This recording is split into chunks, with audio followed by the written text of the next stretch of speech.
that does not integrate green thinking into every single thing we do. It is time to take off rose-colored glasses and filter everything through green-colored glasses. This is the real opportunity in America today. And I love the reality that exists in our country. It constantly delivers tremendous opportunities brilliantly disguised as problems. And that's what we hear all the time. Global warming, we hear environmental challenges. But as a mayor sitting in what I believe is a city that has the best history of innovation in our country, I see the green challenges of our globe as tremendous opportunity for our residents. And so this is where we are going. And we have already made tremendous strides in getting here. I mean, in the last sort of 24-hour period, so many of the things that I've been celebrating or working on or pushing have involved green efforts. From conversations I had last night with people in Hollywood, working on ways of accessing sort of new media to leverage green change and opportunity, to even just driving here this morning, stopping at a light on Washington Street and looking to my left and seeing, damn, that was a vacant lot. Now there's a big farm out there with vegetables growing, which is a for-profit business doing green farming, urban farming in our city. We have so much opportunity in Newark to do the things that I said almost exactly 3 years ago when I began this job are our urban priorities. We said Newark, New Jersey will set the standard for urban transformation in public safety, in creating economic opportunity, and empowering and transforming the lives for families and children. And we have now begun to see that we are in the foothills of climbing a tremendous mountain of change and transformation in those areas by focusing on green. And I can give you a myriad of examples.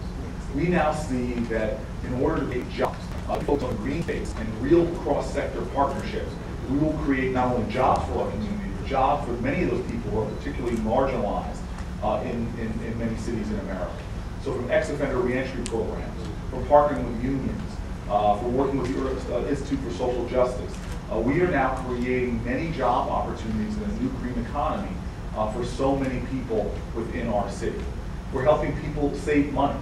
As rising cost of living, anyone who lives in New Jersey knows is one of the most expensive states to live in. We are now finding ways to empower people to cut 25% off their energy costs. And again, particularly marginalized people. So proud at the end of last year to stand in front of a house in the South Ward of senior citizens who have expensive energy costs. And we were going into their home and weatherizing their home using local Newark residents who are now going into unions, and we have not just jobs, but actually secure careers. These are the kind of opportunities that are out there. And I see endless opportunities.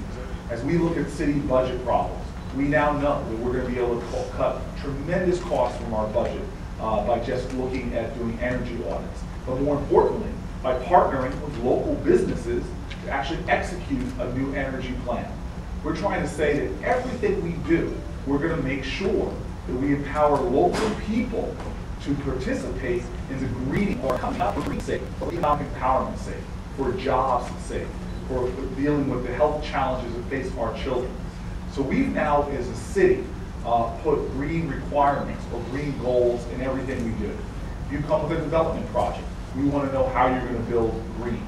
If you are coming to us with a use of city land, we want to know how you're going to be working with us in our green partnership. And we are now partnering on a multi-agency or multi-governmental agency to accomplish this. I feel very blessed. It's the first time in my life I've been able to pick up a phone and talk to a secretary of HUD or talk to a secretary of education or talk to people in the White House. And what was made clear to me, and we're very fortunate to have people that have come from our area, like Adolfo Carrion is now in the White House as the head of the Office of Urban Affairs, who have deep experience within our communities.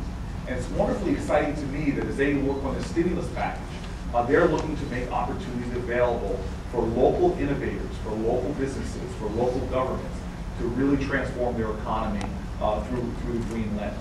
So we are excited about what's going to be talked about today is how those businesses begin to connect into the new wave of opportunities that are presenting themselves, not just to save their own costs, but to create more entrepreneurial success. And that's the wonderful point that I think was just made.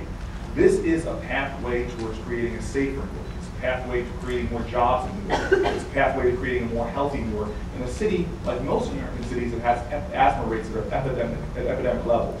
But I also think this is a pathway to gold. It's a pathway to riches. It's a pathway to wealth.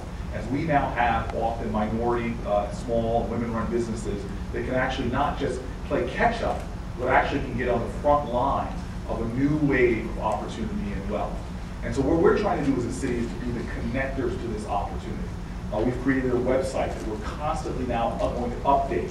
That's going to let people know what's happening with the stimulus, not only for accountability purposes, so you can say, hey, what is the mayor and his team doing with the stimulus money that you get for transportation, stimulus money that you received for summer jobs. We want people to have that kind of transparency, but more importantly, we know that a lot of the grant money is going to be out there for nonprofits, for businesses in the private sector, for universities.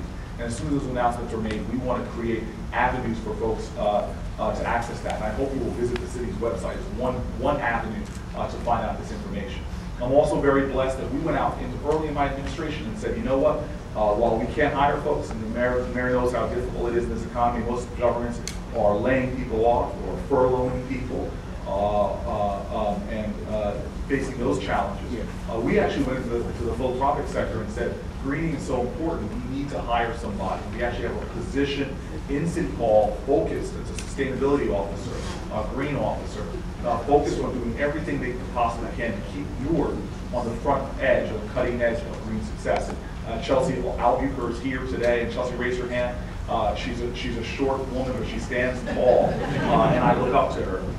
And she's sort of the epicenter. We swore in a green commission with some of the greatest grassroots activists in the city, as well as people from the private sector and others, because Newark is really serious about making this happen.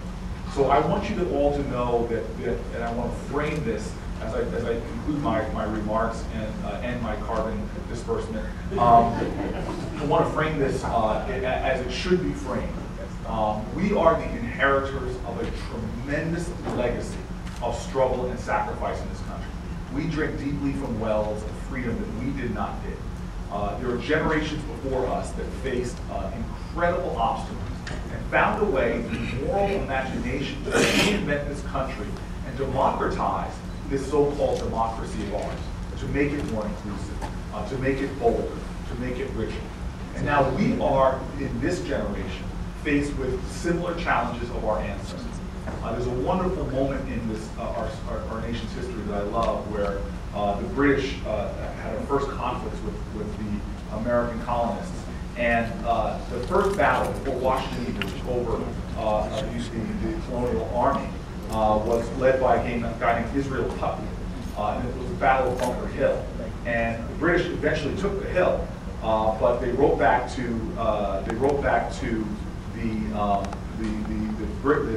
the king, and basically said, we won our first battle, but a few more victories like this, and we'll lose the continent. And decades later, Daniel Webster was dedicating a monument to this great battle.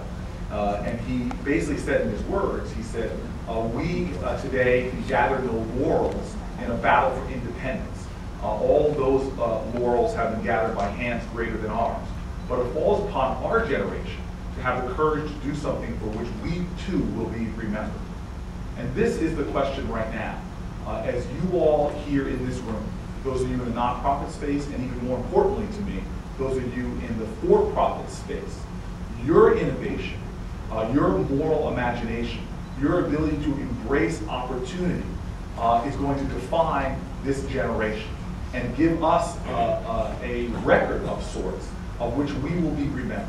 I believe that record is going to be one that will be heralded and exalted. If we do not seize this opportunity, what we will be remembered for will be missing an opportunity and passing on to the next generations problems we ourselves should have solved. We should not live in a city as great as this where there are still pockets of poverty. We should not live in a city as great as this where there is people who are ready to work, willing to work, but can't find jobs.